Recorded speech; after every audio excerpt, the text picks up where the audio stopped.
Olá, sejam bem-vindos. Esse é o programa Nexo Urbano, um podcast ou videocast que vai falar sobre negócios, sobre política, sobre direito, e a gente vai tentar conectar todos esses assuntos para trazer justamente casos de sucesso ou casos que não foram tão bem sucedidos, mas a ideia é justamente trazer um assunto que conecte e faça com que a gente consiga passar boas inspirações e principalmente informação para quem está nos escutando ou para quem está nos assistindo. E vocês podem nos acompanhar nas plataformas de áudio ou então no nosso YouTube, que é Nexo Urbano Podcast. E quem está comigo aqui apresentando os responsáveis pela criação do programa Nexo Urbano e também serão os hosts ao longo dos programas é o Pedro Mosman e a Emília Bender. Sejam bem-vindos também. Obrigada, Manu. Obrigado, Manu.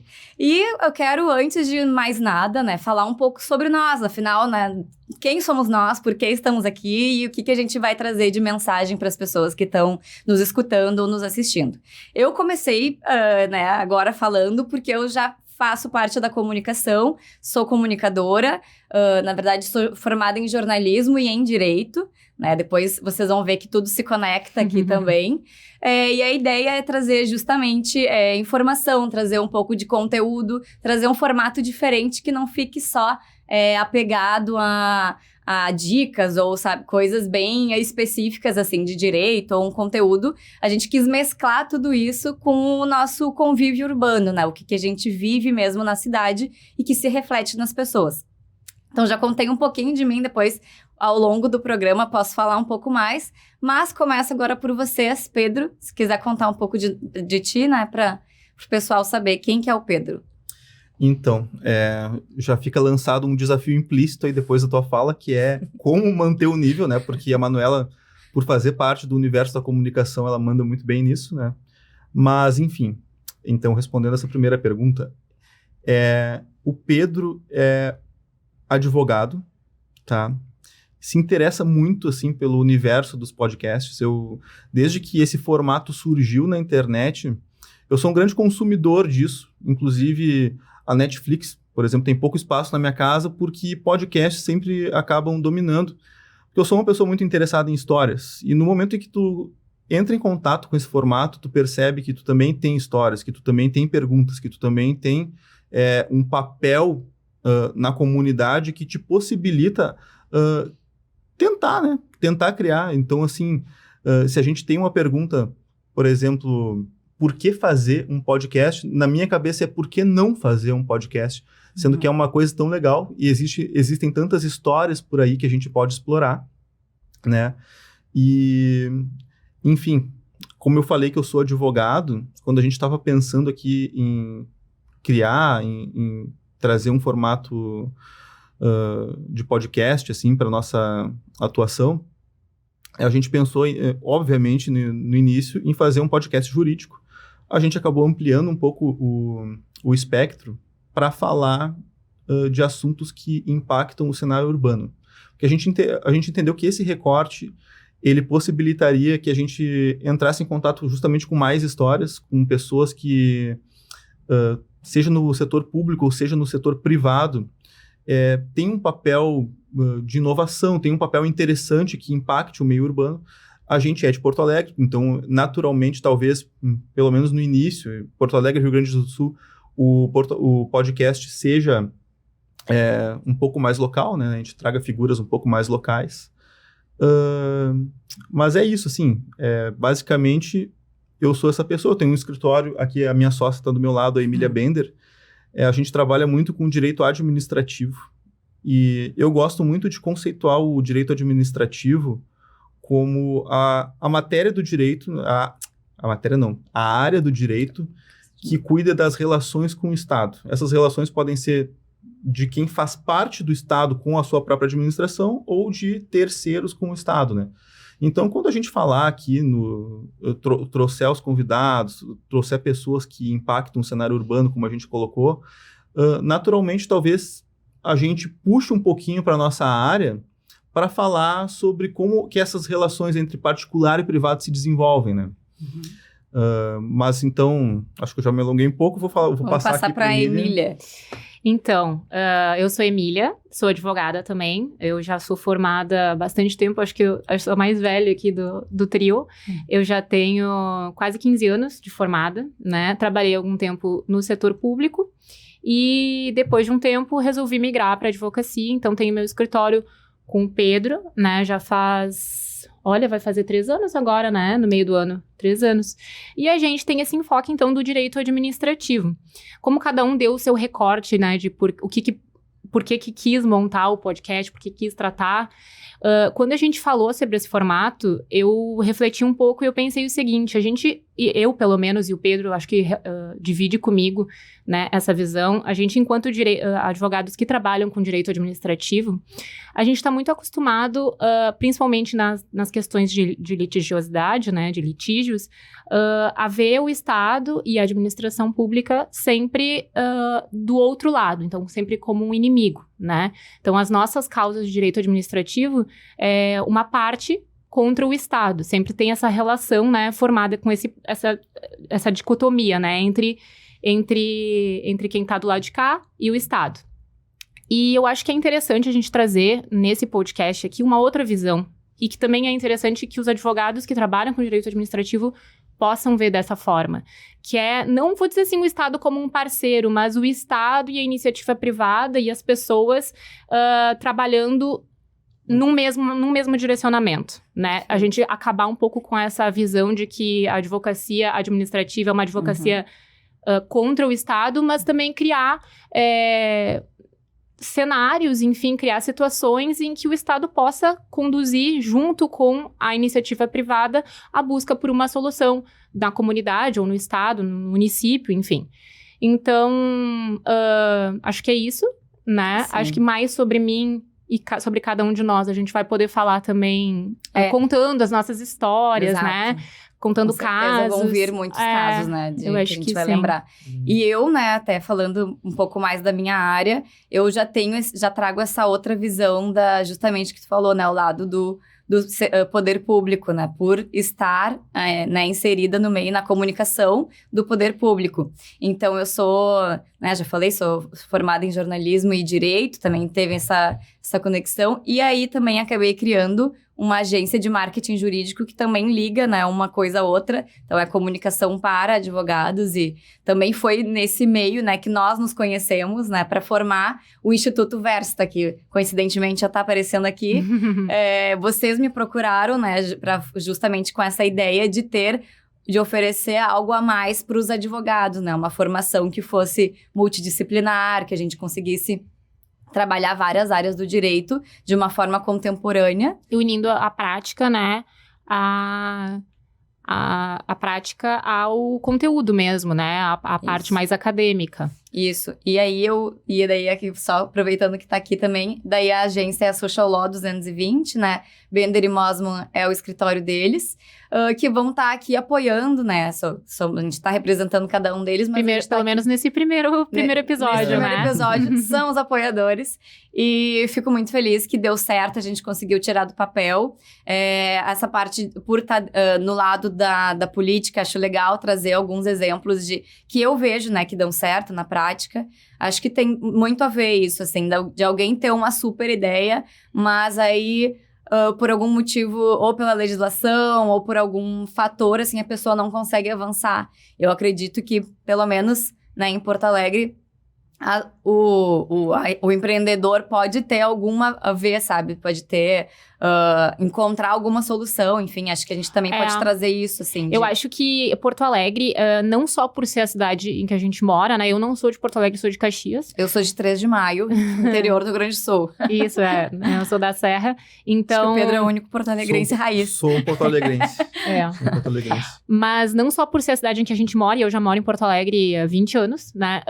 Mas porque Porto Alegre, eu acho que há algum tempo, né, não muito tempo, mas há algum tempo, ela abandonou ou vem abandonando aos poucos, né, eu acho que melhor dizer isso, isso que eu tava falando antes, assim, sabe, de o Estado se colocar sempre como um entrave com relação às possibilidades que a iniciativa privada, às vezes, quer implementar. Então, a gente tem várias histórias aqui em Porto Alegre para contar legais, né?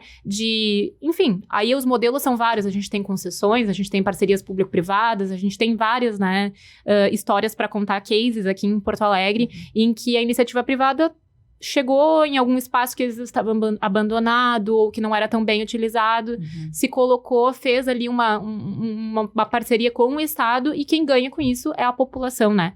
Porque a população acaba aproveitando muito mais esses ambientes que antes não eram tão legais assim para a cidade, para o ambiente urbano. Pois é, quando a gente começou a pensar na formatação do podcast em si, a gente pensou, a gente vai limitar, vai ser um podcast local sobre Porto Alegre, e a nossa resposta é não, né? A gente tem a ideia de falar sobre ambiente urbano, iniciativas de poder público, privadas, ou de parcerias entre os dois que impactam esse ambiente, trazer pessoas que fazem parte disso, mas Porto Alegre, que é a cidade onde a gente mora, ela é uma cidade que vive um momento muito particular, né? E já faz alguns anos, assim, que iniciativas muito interessantes têm surgido aqui, e essas iniciativas, evidentemente, geram histórias, e essas histórias a gente pretende explorar aqui, né? Porque elas também podem servir de modelo, de inspiração, ou até como informação para que pessoas de outros lugares saibam, porra, em Porto Alegre estão fazendo tal coisa lá deu certo. Por exemplo, e tal coisa é viável, então por que não fazer também aqui, né? No Norte, no Nordeste. A gente tem áreas aqui em Porto Alegre, por exemplo, o 4º Distrito, que era uma zona industrial de Porto Alegre. Porto Alegre ela foi planejada de modo a ter bairros e zonas residenciais, uma zona industrial, uma zona de comércio, que seria o centro histórico. Tem essa zona do 4º Distrito que ela era industrial, mas há muitas décadas, já acho que pelo menos umas 4 décadas, essa zona passou a ser abandonada por indústrias, e isso gerou uma série de pavilhões ali desocupados. Isso incrementou violência urbana também, porque aquela zona ficou mais desabitada, ficou um pouquinho mais perigosa. Então, há muito tempo se fala em revitalização, e nos últimos anos, efetivamente, essa revitalização começou a acontecer, e o 4º Distrito, ele começou a ser um polo de inovação dentro de Porto Alegre. E tem o Cais, né? A região do Cais, que é o tema do momento. A gente pode pegar até a própria Redenção, né? A Redenção, que ficou uma boa parte também da década de 2010 ali também, né? E agora tem sido mais ocupada, né? Tem sido mais aproveitada. Sim, iniciativas privadas, né? Unindo com a pública que, na verdade, possibilitam que as pessoas consigam voltar a transitar naquele lugar, consigam consumir, enfim. E isso traz um retorno de oportunidade. E aproveitem a cidade, né? Aproveitem a cidade, ocupem a cidade, e retorno de emprego, renda, arrecadação. Pessoas, acaba voltando a arrecadação para o Estado também. Exatamente. E acho que não só esses lugares de lazer, né? Porque a gente tá falando aqui, a gente tá falando do 4º Distrito, a gente tá falando da Redenção, do Cais, mas também outros locais em Porto Alegre em que a gente tem esse tipo de conexão, né? Entre público e privado se unindo para que as coisas caminhem de uma forma melhor para a cidade. Acho que a gente pode pensar também em falar sobre cidades aqui do Rio Grande do Sul também, que da mesma forma que Porto Alegre tem evoluído, né, nesse caminho que é esse distanciamento, acabar com esse distanciamento entre o que é público e o que é privado, né, unir essa visão. E assim, acho que a gente podia falar também sobre o perfil dos convidados que a gente pensa em chamar para cá, pra gente já passar nesse primeiro episódio aqui, mais ou menos como vai ser a dinâmica do programa, né? Certo. Então, vocês vão ver sempre aqui uma dupla. Nunca estaremos nós 3 aqui por uma questão de organização, né? Provavelmente sempre dois hosts, assim, né? Apresentando o programa. Porque quando a gente tiver convidados... E um convidado ou 2, o protagonismo tá nele, convidado, né? Então, exato. A gente entendeu que 3 pessoas, a gente vai dividir demais o protagonismo. Isso. Vai deixar pouca fala pro convidado. Pouca fala para quem realmente interessa ali no dia, né? Em relação aos convidados, são empresários, né, que tenham alguma história legal para contar, que possam compartilhar, assim, bons exemplos, ou que nem eu falei, podem até trazer algum caso que não deu certo, mas que depois deu uma reviravolta e deu certo. Exato. E alguma experiência, né, que tenha contribuído para tentar isso. trazer pessoas do poder público também, né, para dar o balanço. A gente não quer trazer um confronto de ideias necessariamente, mas sim agregar. Então, a ideia é justamente a gente passar uma ideia uma boa impressão. É não ser um podcast de debate, né? Não trazer debate, muito embora a gente reconheça, né, de antemão, que simplesmente por abordar esse tema, a gente vai abordar, por exemplo, espaço urbano, impacto nesse espaço, interseções entre público e privado, a gente naturalmente, de vez em quando, vão surgir aspectos, por exemplo, ideológicos. Exato. Porque esse tipo de ideia sempre é permeado, assim, por... ainda mais no momento político, né, que a gente vive. E a ideia é que, né, nós aqui que possamos conduzir da maneira mais neutra possível, mas que as pessoas que estão assistindo formem uma opinião, compartilhem conosco. Exato. Né? Vamos deixar nossos canais depois, né, abertos para quem quiser, enfim, enviar perguntas, reclamar, fazer alguma crítica construtiva. Xingar a gente. A gente não tem a ilusão de não sofrer hate também, porque a gente sabe que o simples ato de se expor é também se expor a ser odiado, principalmente na internet, então... Mas acho que não tranquilo. Vai ser tanto. Tomara que não. Mas eu já vi hate surgir das situações mais improváveis. Meu Deus, como é que alguém conseguiu... Pode odiar essa pessoa. Largar um comentário... Problematizar alguma coisa tão... eu já tão vi... banal. Sim, eu tenho aquela minha amiga que eu já comentei, que tem um perfil de maternidade. De vez em quando ela sofre um hate pesado, assim, meu Deus, ela tá fazendo um vídeo sobre fralda e alguém conseguiu xingar ela num vídeo sobre fralda. Então, assim, eu sou muito cético em relação a isso. Né? Acho que faz parte do jogo, acho que enriquece também. Faz parte. E acho que é legal também as pessoas, a gente abrir depois tanto os canais nas redes sociais quanto o nosso e-mail, para que as pessoas possam mandar ideias, sugestões. A princípio, o nosso programa vai ser a cada 15 dias, né? Então, a gente vai ter essa periodicidade. Mas, né, depois vamos ver como ele vai ir se encaminhando. Dependendo da procura também, né? A gente pode aumentar. Isso. O número e o aspecto do direito, né, que a gente quer trazer é sempre basear em alguma lei, ver se que facilitou. Por exemplo, agora... A gente promete que não vai ser muito chato. Falar sobre isso, ambiente regulatório. A gente teve também a Lei da Liberdade Econômica em Porto Alegre, que foi espelhada em várias... por todo o Brasil, né, que a gente pode trazer e falar um pouco sobre isso. Tem a Lei das Startups também. Lei das Startups, então... Tem um mundo, assim, de leis bem do nosso cotidiano, quando a gente, né? Acho que quando a gente definiu que a gente não faria sobre um podcast jurídico, foi muito... Me corrijam se eu estiver errada, mas para mim, pelo menos, partiu muito da percepção de que o podcast jurídico, ele é voltado... praticamente para um público de advogados. Exato. Né? E já existem formatos, né? E já existem formatos muito bons, bem inclusive. Isso, Então, a maior parte das pessoas que tem por hábito escutar podcasts, se elas não forem advogados, elas dificilmente vão se interessar por um podcast só jurídico, né? Então, assim, o nosso viés, enquanto advogados, aqui, a contribuição que a gente vai fazer, que a gente pretende ter com o programa, é mais pontuar possibilidades, porque... Às vezes, a gente tem a ilusão de que qualquer coisa é possível, né? Se o Estado é parceiro, e não é, né? Às vezes tem algumas limitações. Então, também é pegar essas possibilidades e situar isso no mundo do direito. É possível fazer, é viável fazer, né? A nossa lei permite.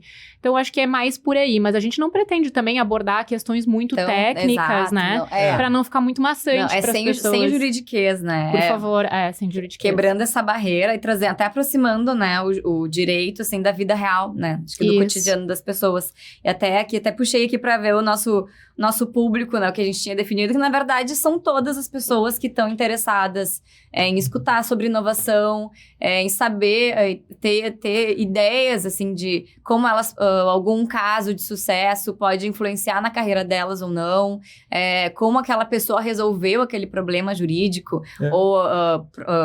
justamente com a prefeitura, né, com o poder público. Então, acho que é um programa bem amplo, que não tem uma, né, assim, não é para tal pessoa, né, não existe uma definição nesse sentido. Acho que todos são super bem-vindos, né, a curtirem E eu tenho certeza que a ideia final é inspirar as pessoas lá no final a fazerem a diferença, seja na sua comunidade ou no bairro, na sua cidade. Eu, pelo menos, na minha cabeça, tenho o seguinte, assim, trazer pessoas que possam responder perguntas práticas que muitas vezes a gente se faz e que a gente não sabe. Por exemplo, por que a Starbucks nunca se interessou em vir para o sul do Brasil? Eu já ouvi exatamente essa informação de um empresário que tentou trazer a Starbucks há 10 anos atrás, que a Starbucks, não, a gente não tem interesse de ir para o sul. Dá até por que agora teve? Isso, trazer entendeu? essa pessoa. Que Porto Alegre, quais foram os movimentos que a cidade fez para que uma rede mundial dessas passe a se interessar? A gente quase teve o Italy aqui, a gente teve a abertura do Hard Rock, que também é uma marca muito identificada com turismo. Então, assim, são iniciativas empreendedoras que vieram para cá, mas não vieram por acaso. Vieram também por toda uma facilitação do ambiente político, econômico, do poder público, né? Iniciativas do poder público que incentivaram isso. Inclusive, recentemente, agora teve uma matéria bem legal, né, que explorou exatamente isso, a vinda de data centers para Porto Alegre, que é uma coisa super nova, né, não tinha até 2, 3 anos atrás. Esses grandes data centers se instalaram aqui em Porto Alegre, justamente pela facilidade. Daí, na entrevista, né, os próprios empresários falam que uma das razões, né, além, claro, do ponto estratégico, né, de ser Porto Alegre, próximo à Argentina, enfim, ser um ponto físico, assim, né, estratégico, mas porque o ambiente de negócios já estava pronto, eles não precisaram mover montanhas. Manu, isso eu acho que seria legal tu falar o que é um data center, porque isso que eu ia dizer, assim, o legal do podcast é a gente explorar também a nossa própria ignorância, porque eu mal sei o que é um data center. Assim, e muita gente que tá vendo, que vai ver, não sabe também o que é. Entendeu? Tipo, pra mim, eu penso naqueles galpões cheios de CPU de computador que mineram Bitcoin, sabe? Mais ou menos assim. Data center é o que armazena, é como se fosse uma nuvem, né? A nuvem que vai armazenar documentos, arquivos de milhares de pessoas, de empresas. Mas pessoas. É um espaço físico. É um espaço físico. Mas se tu entrar dentro, eu tive a oportunidade de entrar, de transitar. Na verdade, ele quase não tem pessoas. É um espaço enorme, mas que fica... como se tivesse 1 bilhão de pendrives lá. Lá dentro fica sistema, exato. Fica... CPUs. Eles guardam. Não chega a ser CPU, mas não vou saber o nome... de armazenamento. Não vou saber o nome técnico aqui agora. Mas ficam, exatamente... eles armazenam dados e documentos, enfim, do mundo inteiro. Até, inclusive, a ideia era justamente ampliar. A gente já tem 3 aqui em Porto Alegre, acho que, se não me engano, a terceira está se instalando agora, mas tem mais gente interessada, justamente, primeiro, pelo benefício fiscal que tem aqui na cidade, a redução de imposto para a iniciativa da inovação ou de tecnologia. E, que nem o Pedro falou antes do 4º distrito, coincidentemente ou não, elas estão instaladas no 4º distrito. Então, porque é uma região onde já existiam galpões, né? Grandes galpões que não estavam sendo utilizados. E as pessoas vieram para cá já sabendo, né? Já tinham indicação de que poderia ter um lugar de fácil acesso, já que estava pronto. E que teria pouca... manutenção, digamos, ou pouca obra para que começassem. Então, são, na verdade, grandes galpões, assim, né? Lugares enormes que não tem tanta gente trabalhando. Eles geram bastante demanda de mão de obra, mas não é tão diretamente, é mais indireta. Serviços mais indiretos. Mas acaba refletindo em todo o cenário, né? Da cidade, né? E até... assim, o nome da cidade, assim, por ter... Assim, Porto Alegre foi escolhida, sabe? Para ser um polo dessas empresas. E o quanto tu acha, Manu, que o South Summit, que tem se realizado, né, aqui em Porto Alegre, é um chamariz, tem sido um chamariz para essas empresas eu acho que tem tudo a ver. Totalmente relacionado. O South Summit, ele veio para cá em 2021, Não, 2022, desculpa. Daí teve 2023, a gente tá indo pra 3ª edição, 2024 agora, 20 de março. De 20 a 22 de março. Então, tem tudo a ver. A gente recebe milhões de turistas.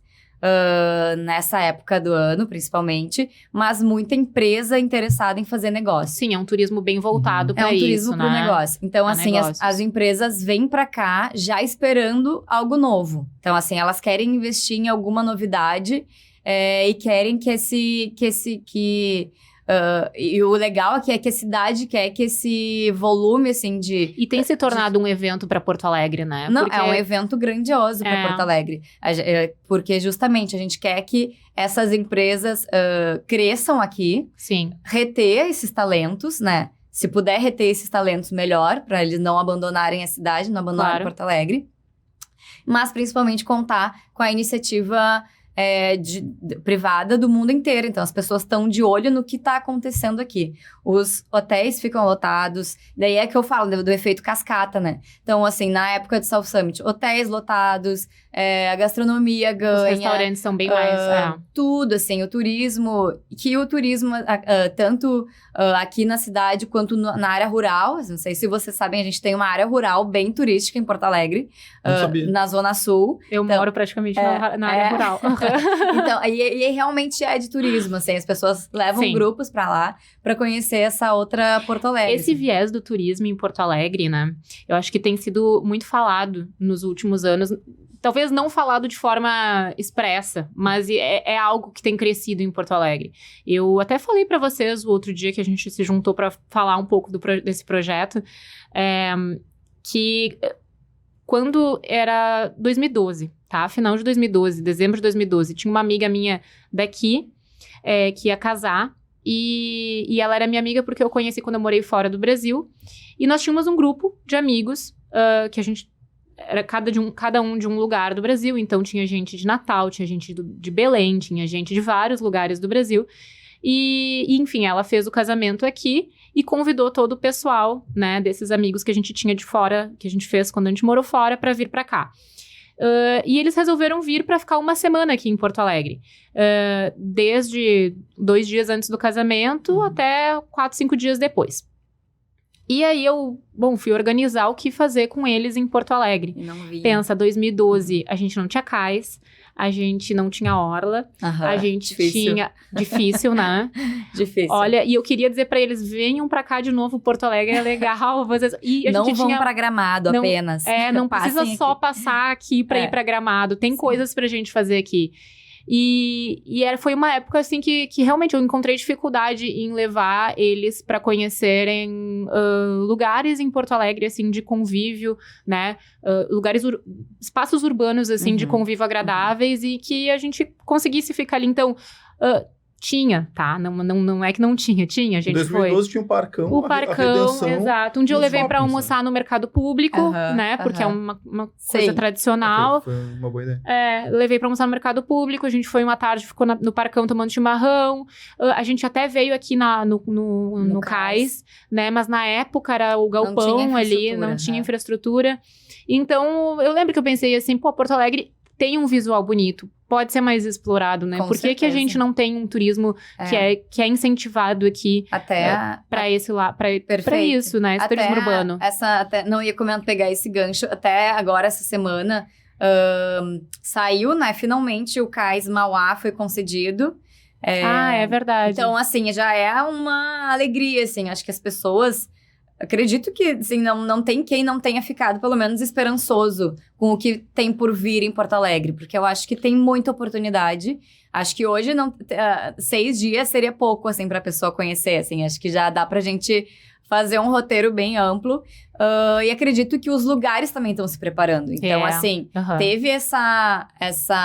Porto Alegre tá deixando de ser uma província, que a gente fala, né? Pra ser realmente uma cidade grande, que recebe uma as cidade pessoas. Cosmopolita, né? E que sabe receber. Porque também tem muito disso, assim, né? O gaúcho é um povo hospitaleiro, mas será que é mesmo? Será que a gente não perde para outros lugares? Mas acredito que agora, até, assim, esse atendimento, sabe? Nos lugares tem se qualificado muito. E acho que o South Summit é um grande exemplo disso, assim. As pessoas se preparam. O restaurantezinho ali da esquina do centro que não tinha o menu em inglês, agora começa a se organizar, entendeu? Então, é diferente, assim.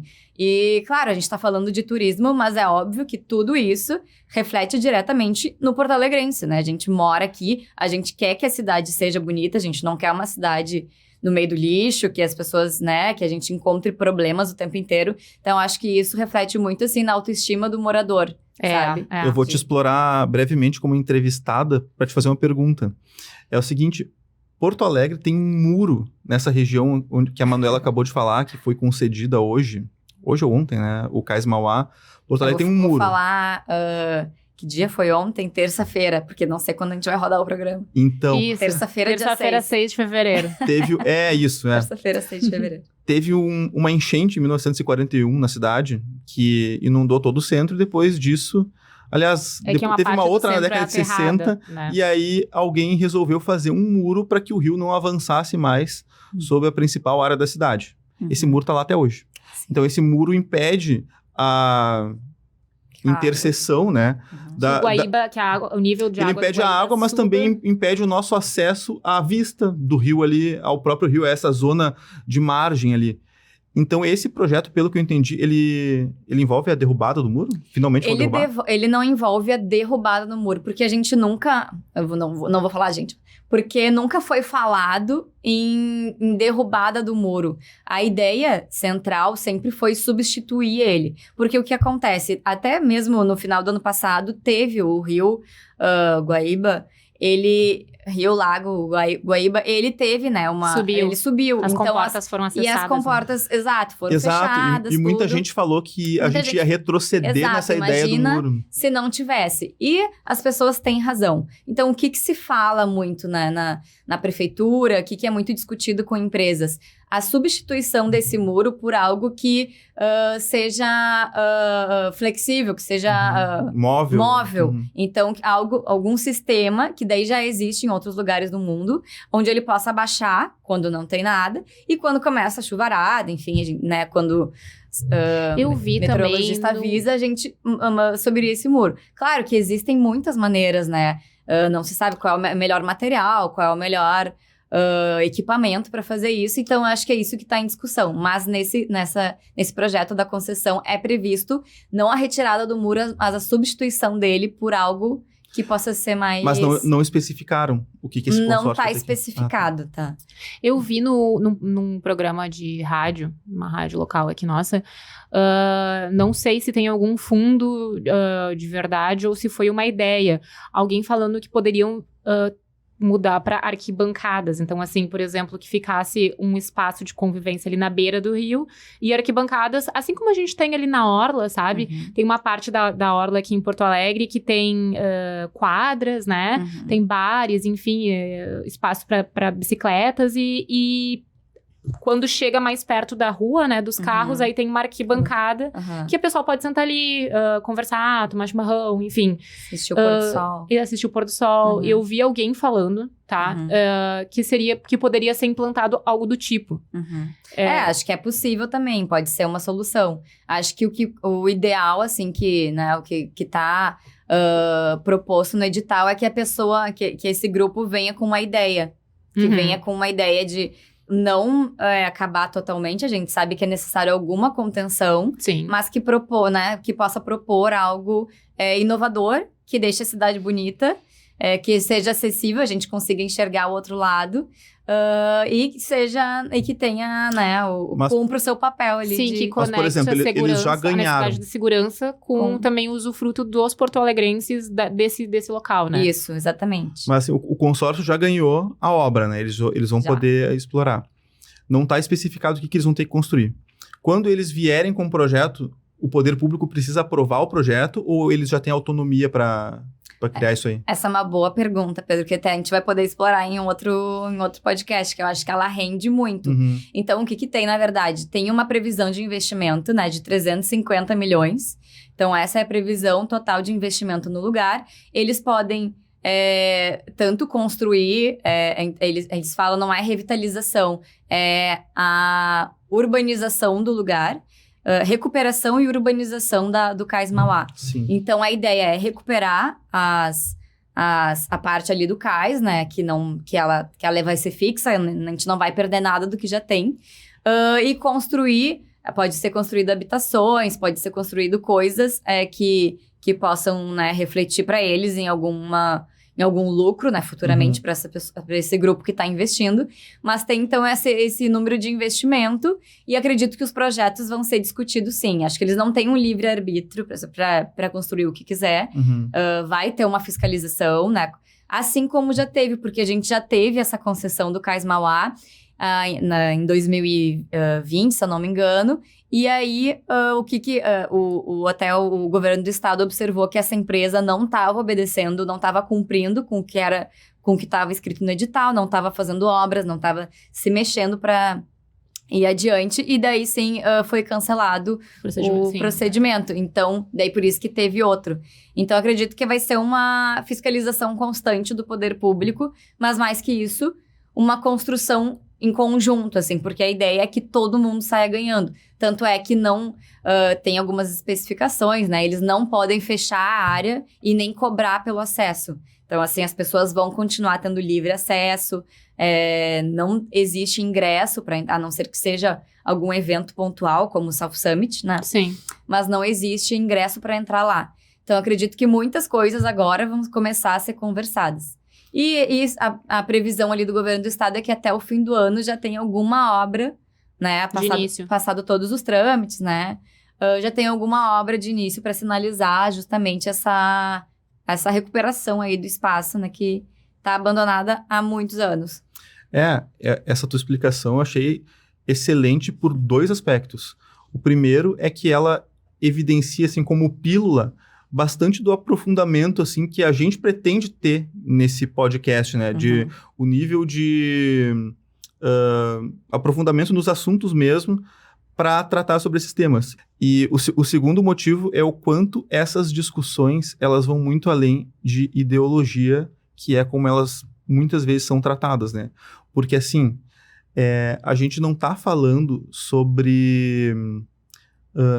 é bom privatizar, é bom chamar o privado para participar de determinada iniciativa, é ruim, eu discordo, não sei o quê. Normalmente fica muito nesse campo superficial. A gente tratar desse tipo de matéria nesse nível é a gente expor assim, cara, é bom, é ruim, depende do que tá no edital, depende de quem ganhou, depende do que vai ser, de quais vão ser as contrapartidas, do que o poder público vai exigir, de como vai fiscalizar, se vai fiscalizar. Analisar essa mudança, né?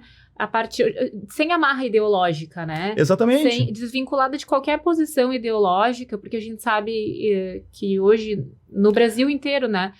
Falar em parceria público-privada, falar em privatização, tá sempre atrelado a um lado, né? Ou, enfim, se é contra, atrelado ao outro lado. Sim. Mas é analisar o empreendimento, né?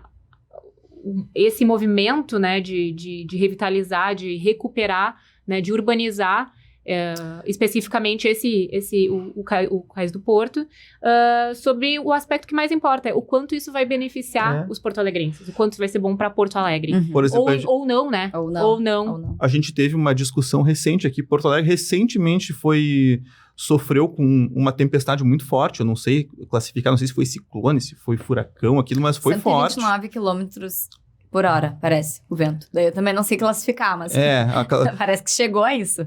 E o fato é que a gente teve muitos danos, principalmente na rede elétrica, então isso reacendeu todo um debate, porque a CE, a companhia de energia que atende a cidade, ela foi recentemente privatizada, e aí quem era contra a privatização usa um fenômeno desse para dizer, olha aí, não tinha que ter privatizado, o Estado cuidava muito melhor. Mas espera aí, e os instrumentos? Pode ser que não tenha sido mal conduzida no nível técnico essa privatização. Quer dizer... A privatização por si só pode não ter sido ruim, mas como ela ocorreu, né? Por exemplo, eu não sei se tinham gatilhos ali. Eu não sei se o poder público, ao conceder, ao abrir o edital de concessão, ele criou gatilhos, por exemplo, para aterramento de postes, de fios, de fiação. Eu acho que isso podia ter sido feito. É. Mas isso aí é muito custoso. Tá, mas assim, em 30 anos tu consegue entregar alguma coisa? em 30 anos eu consigo aterrar os postes do centro. Essa é uma ideia bom. da prefeitura de definir que novos empreendimentos já tenham isso. Então, né, não agora sair aterrando tudo, realmente é um custo bem alto. E até algumas para as próprias empresas é alto, porque pensa que alguma coisa quando estragar, né, quando quebrar algum fio, enfim, né, eu não sei o termo técnico, mas tem vai ter que abrir a calçada. Abrir a calçada. Mais difícil do que... É a justificativa que eu escuto muito, né? Esse é um drama muito de... Desculpa. Mas eu acho que é assim, imprescindível, né? Não tem como a gente fugir disso, assim. Uma das coisas mais feias de Porto Alegre que eu acho são os fios. Mas acho que não é só feio, né? No ano passado, eu vi em 2 oportunidades o prefeito de Porto Alegre aqui dando entrevista pra rádio, falando sobre o roubo dos cabos, que é outro drama de Porto Alegre, né? Como a gente tem essas redes expostas, né? Esses postes com fiação e tem cobre ali, né? Então, a gente sabe que o Porto Alegre sofre muito com esses furtos de cabos que são furtados, né? E, enfim, para ser revendidos no mercado paralelo, digamos assim. Esse é um drama eu acho que não tem nenhuma cidade no Brasil que escapa desse tipo de problema, né? Porque é talvez o principal problema de segurança pública do Brasil e... Uma insegurança que atinge até esse nível, né? Porque, assim, não é muito que se obtém em relação ao esforço de ir lá, se arriscar a tomar um choque para roubar um fio e depois vender esse fio no mercado negro aí por pouco, assim. Então, é uma coisa que sinaliza muito sobre... Mas tem quem compra, né, Pedro? Não, tem quem compra. Nessa entrevista, o prefeito disse, olha... nós vamos atrás de quem compra, porque quem compra é que fomenta, né? Exato, quem compra é que tá alimentando. Mas acho que é imprescindível que Porto Alegre pense no longo prazo na troca desse modelo, né? E eu acho que com tudo isso é legal a gente, assim, né, em todos esses projetos e tal, até eles estão falando, né, de ideologia e tal. Eu acho que o que é legal as pessoas conseguirem entender e comprarem as ideias é que todas essas iniciativas, essas ações, esses movimentos não sejam um governo, né? Não representam um governo, elas precisam ir além. Então, assim, independente do governo, né? Esse ano é ano de eleições, independente do que acontecer, os projetos precisam continuar. Exato. Os que são bons. Né, os que são bons e os que vão mudar a vida das pessoas, os que fazem sentido, né, e além. Eu acho que isso muito, eu vi principalmente ali o projeto da Orla 3, que foi um projeto que começou no governo passado, e daí o novo governo, agora municipal, abraçou e deu seguimento, porque era um projeto muito bom, não tinha por que não ter na cidade. Então, eu acho que tem muito isso, assim, das pessoas... mas esse projeto é ruim. Tá, mas é ruim, tu realmente não gostou dele? Ele é prejudicial à cidade ou ele é ruim porque foi o governo de agora que tá propondo? Tu trouxe o tema da Orla agora, que é um tema que eu gosto muito, porque, assim, para quem é de fora, para quem não sabe, não acompanhou, pelo menos não vem a Porto Alegre há muito tempo, a cidade, ela mudou radicalmente por conta de uma obra, que foi uma obra voltada ao lazer, que é a revitalização da orla. A gente tem uma orla muito grande, assim, no perímetro urbano, que basicamente só tinha mato ali, até pouco tempo atrás, e há alguns anos ela vem sendo revitalizada. Isso está sendo feito por trechos. O primeiro trecho que foi inaugurado, ele é um trecho de contemplação, assim, então ele é todo desenhadinho, assim, ele é voltado para as pessoas apreciarem o pôr do sol, que realmente é maravilhoso aqui. O trecho 3, que ela falou agora, que a Manu falou, é o trecho dos esportes. Então, ali tem a maior pista de skate da América Latina, acho que é a maior, né? É a maior da América Latina. Sim, por enquanto. Eu tive há 2 anos atrás em Venice Beach lá. E lá tem é gigante. O cartão postal. Não é. O cartão postal é a pista de skate lá. O skate é muito conhecido ali. Eu pensei, nossa, a pista de skate de Porto Alegre dá de pau nessa. Naquela que é um cartão mundial. Então, é uma coisa muito interessante. Porto Alegre sempre teve muito skatista, tem várias quadras de futebol 7. Então, é uma obra que mudou a realidade de muita gente e principalmente das pessoas mais pobres. Principalmente delas. Porque essas pessoas, elas não tinham uma alternativa de lazer tão bonita, tão eficiente, né? Com tantas opções antes dessa obra ser trazida, né? Uhum. E aí a gente quase entra num aspecto político-ideológico, porque muita gente que era contra essa obra se diz defender normalmente os mais pobres, né? Então... Eu até agora vou pegar o gancho. Tu falou da acessibilidade, né? De deixar acessíveis os locais para todo mundo. E aí, no ano passado, e vai repetir esse ano, a gente teve o STU, que é um dos maiores eventos de skate, né, nacionais, internacionais. E daí veio como é que é o nome? Fadinha. A Fadinha, veio várias, assim. Eu fui lá pra ver a Fadinha. Eu fui lá também, e eu acho que muita gente foi, assim, e é incrível, né, a gente trazer, tipo, tá olhando uma coisa que é só na TV, tá aqui em Porto Alegre, tá em Porto Alegre porque a gente proporciona, né, porque o privado e o público proporcionaram isso. Eu acho que o case da Orla, ele é muito interessante porque eu acho que foi uma obra que evidenciou a possibilidade que a gente tem de que através do poder público, né, que, enfim, fez as melhorias ali e revitalizou toda aquela área ali, mas também possibilitou que a iniciativa privada entrasse ali e explorasse, porque, para quem não é aqui de Porto Alegre, ali onde tem essas quadras, essa pista de skate, né, esses lugares que são públicos, são de acesso público, não se cobra nada para utilizar, mas tem vários bares, né, tem vários estabelecimentos pequenos de empreendedores de um nível pequeno, né, ainda, e que podem ali colocar o seu negócio, explorar uma atividade, né, contribuir para... Carrocinha de cachorro-quente, vendedor de algodão doce, pessoal... Muito. Então, a gente não tem só a população aproveitando o ambiente, como a gente tem também a população empreendedora, né?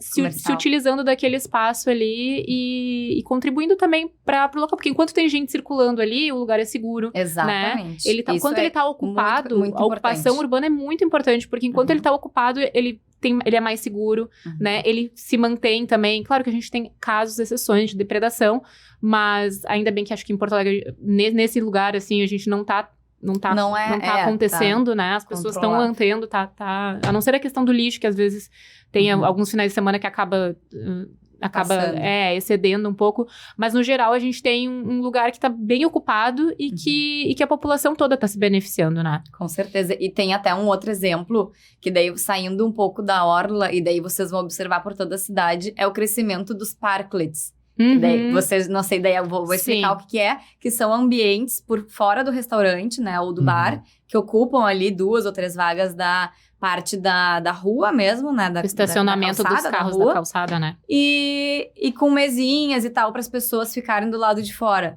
Isso era uma demanda muito grande do setor empresarial. As pessoas queriam colocar mesas e cadeiras na rua, queriam fazer, né, explorar, principalmente agora verão, queriam, né, o público queria estar na rua, e daí uma maneira de fazer isso foi facilitar isso, mas de uma maneira organizada. Então, existem várias regras para os parklets eles ficarem na rua, de medida, né, não pode ser tantos metros de um outro estabelecimento, não pode ter muitos na mesma rua. Sim. Tem várias normas, assim, né?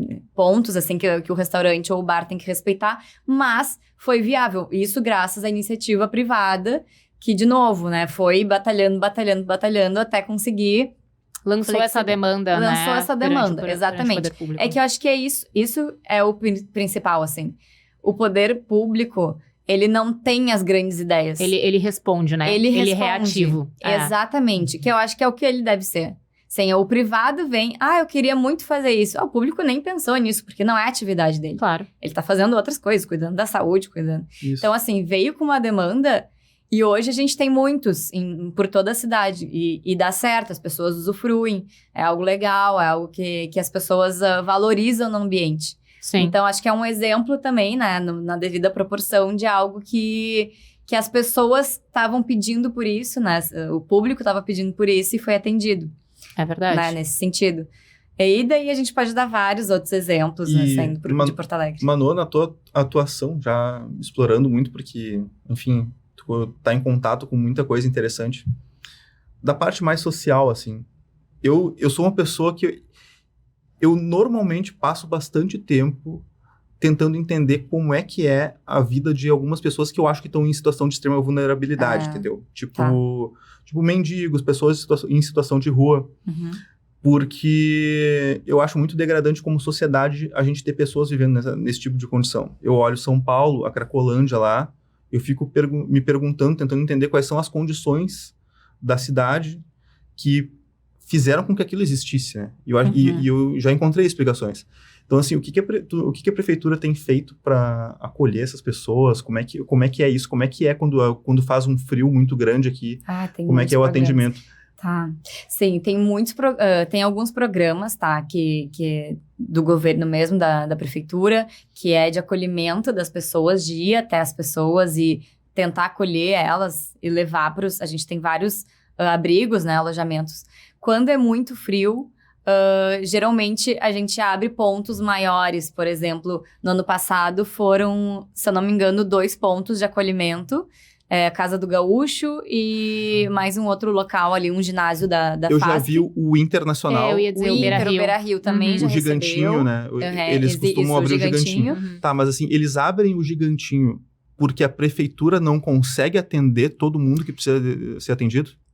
Abrem o Gigantinho porque sabem que naqueles dias específicos a demanda vai ser muita. Por exemplo, assim, vai chover muito ou vai ser muito frio e os abrigos não vão conseguir atender. Não conseguem.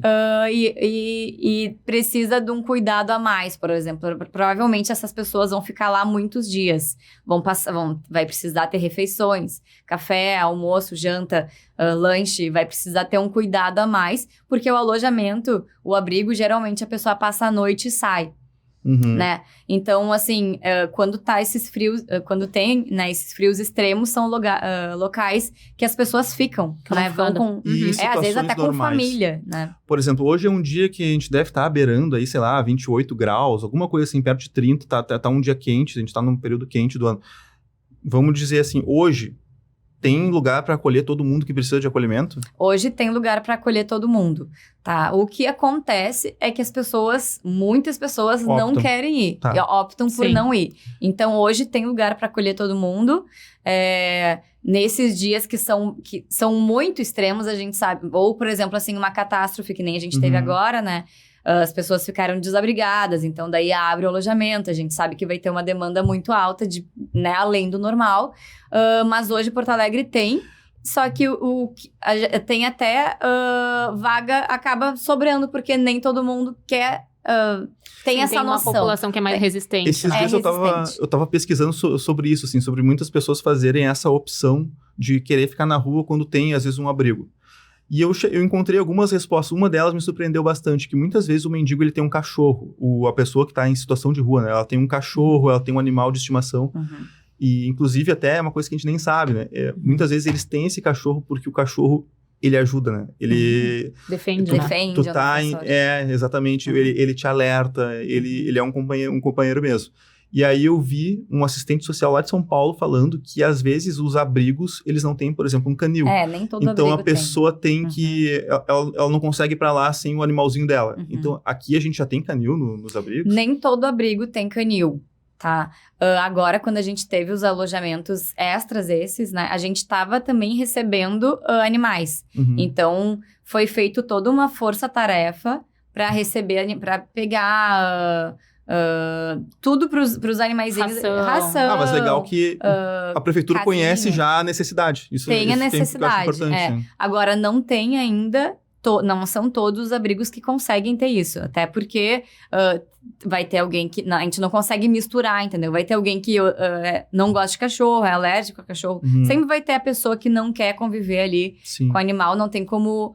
alguns lugares não estão preparados para receber, né? Não conseguem fazer divisão de animais e pessoas, não tem um lugar adequado e acaba realmente não tem esse acolhimento. Mas na medida do possível, sempre o que a galera recomenda, né? É que busquem assistência social do bairro, o CRAS, enfim, para poder dar essa demanda e ver o que fazer e ser encaminhado da melhor maneira. Beleza. Eu acho que é importante, pelo menos, a gente pincelar assuntos desses para mostrar também que a gente vai na medida do possível, também falar sobre temas mais sociais, né? Uhum. Sim, sobre problemas sociais, né? Que são tão presentes na nossa realidade, pessoas né? que possam responder, porque é muito interessante isso daí também. Gente, a gente tá se encerrando, tá se encaminhando pro final agora. Então, enfim, acho que a gente conseguiu. Eu acho que a gente conseguiu aqui passar por vários assuntos, ainda que a gente não tenha se aprofundado tanto quanto a gente gostaria, mas é o nosso primeiro episódio, né? Então, acho que foi bem proveitoso.